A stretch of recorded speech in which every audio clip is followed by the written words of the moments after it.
बिस्मिल्लाहिर्रहमानिर्रहीम। अल्लाह ताला के फ़ज़ल करम और शुक्र के बाद आज की गुफ्तगू का आगाज़ करते हैं। मैं हूँ काशिफ़ अहमद, आपकी खिदमत में आम आदमी की बात के साथ हाज़िर।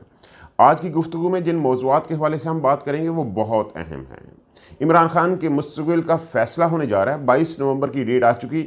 सुप्रीम कोर्ट का बेंच बन चुका। कौन से जज इसमें शामिल हैं, क्या होने जा रहा है, इसके हवाले से बात करेंगे। उसके बाद फैज़ाबाद धरना केस, उसका मुस्तक़बिल क्या है और काजी फ़ाइज़ ईसा साहब इस केस में क्या साबित करने की कोशिश कर रहे हैं, इसके हवाले से बात करेंगे। इसके बाद काजी फ़ाइज़ ईसा साहब के बारे में सदीक जान और मतीउल्लाह जान ने इसी केस के बारे में क्या रिमार्क्स दिए हैं, क्या ट्वीट किया है, इसके हवाले से बात करेंगे।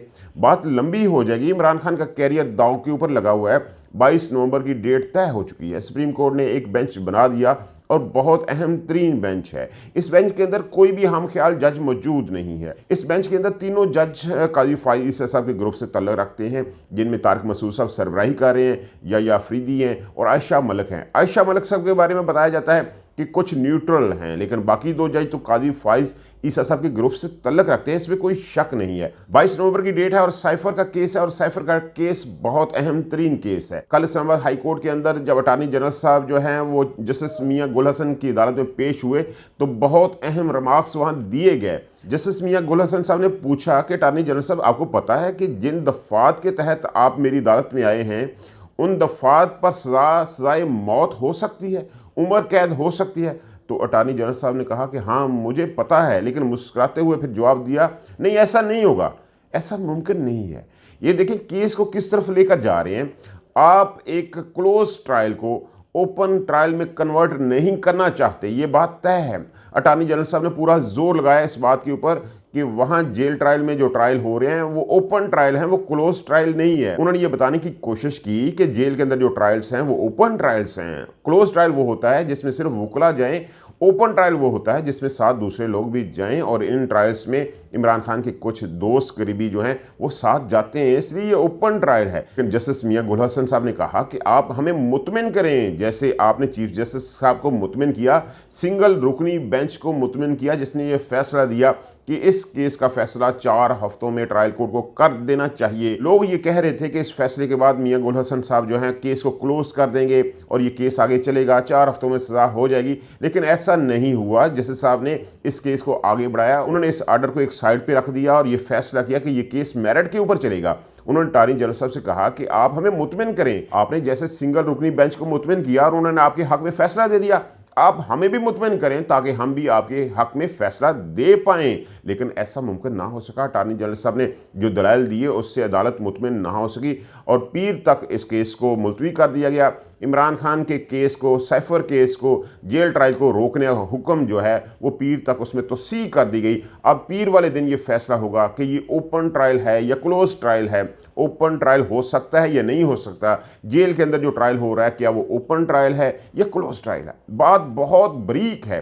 देखिए इस केस में जो दफ़ात लग चुकी हैं उसका नतीजा इमरान खान की मौत की सूरत में सामने आ सकता है, इसमें कोई शक नहीं।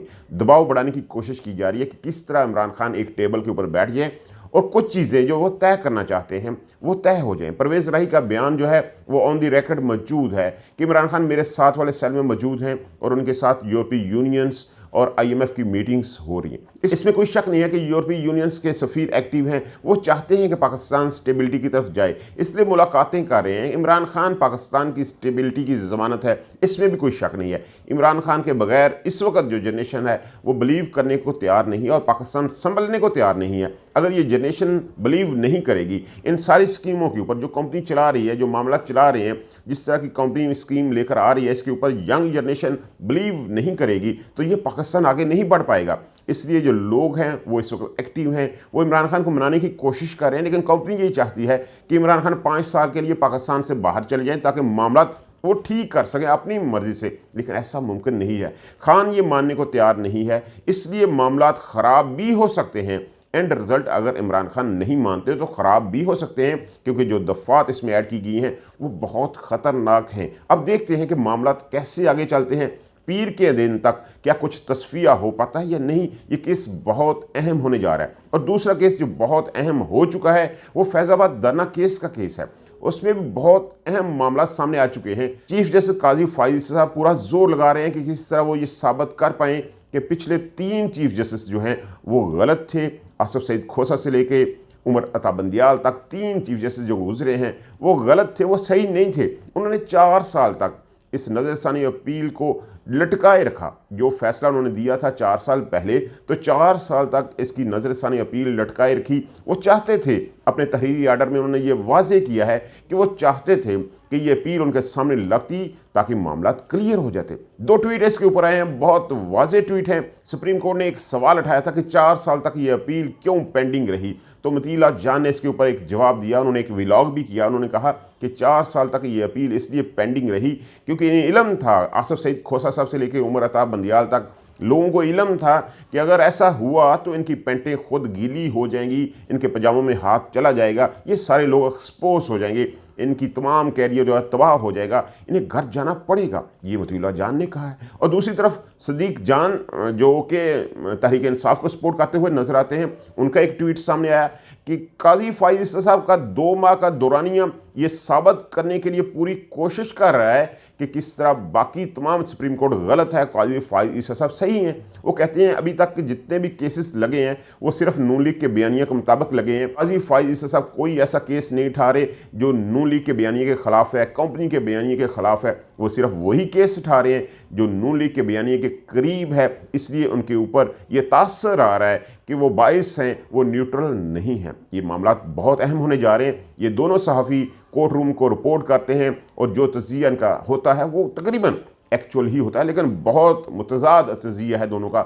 मतीला जान का और सदीक जान का बहुत मुतज़ाद जो है वो तज्ज़िया है, लेकिन मामला ऐसे ही चाह रहे हैं। देखने वाली नज़र लहरा होती है, हर बंदे का अपना दिल होता है, अपना तज्ज़िया होता है। इस तरह मामला जो है गंभीरता के साथ आगे चाह रहे हैं। आने वाले दिन बहुत अहम है क्योंकि सुप्रीम कोर्ट में ये केस लग चुका। इमरान खान ने जिस केस को चैलेंज किया था, साइफर केस को, वो सुप्रीम कोर्ट में लग चुका है। सुप्रीम कोर्ट ने 3 रुकनी बेंच बना दिया है। तारक मसूद साहब उसकी सरबराही करेंगे, या अफरीदी और आयशा मलिक उसमें शामिल हैं। 22 नवंबर को इस केस की समाअत होगी और ये समाअत बहुत अहम होने जा रही है। अगर सुप्रीम कोर्ट भी इमरान खान की अपील को रिजेक्ट कर देती है, क्योंकि इमरान खान ने चैलेंज किया हुआ है इस्लामाबाद हाई कोर्ट के फैसले को, अगर वो रिजेक्शन हो जाती है तो इमरान खान के लिए फ्यूचर बहुत ख़तरनाक होने जा रहा है, क्योंकि इस केस में बहुत ख़तरनाक दफ़ात लगी हुई हैं और इसकी सज़ाए मौत हो सकती है। अल्लाह ताला आपको आसानियाँ दे, आसानियाँ तकसीम करने का हौसला दे। आपकी मोहब्बतों का बहुत शुक्रिया।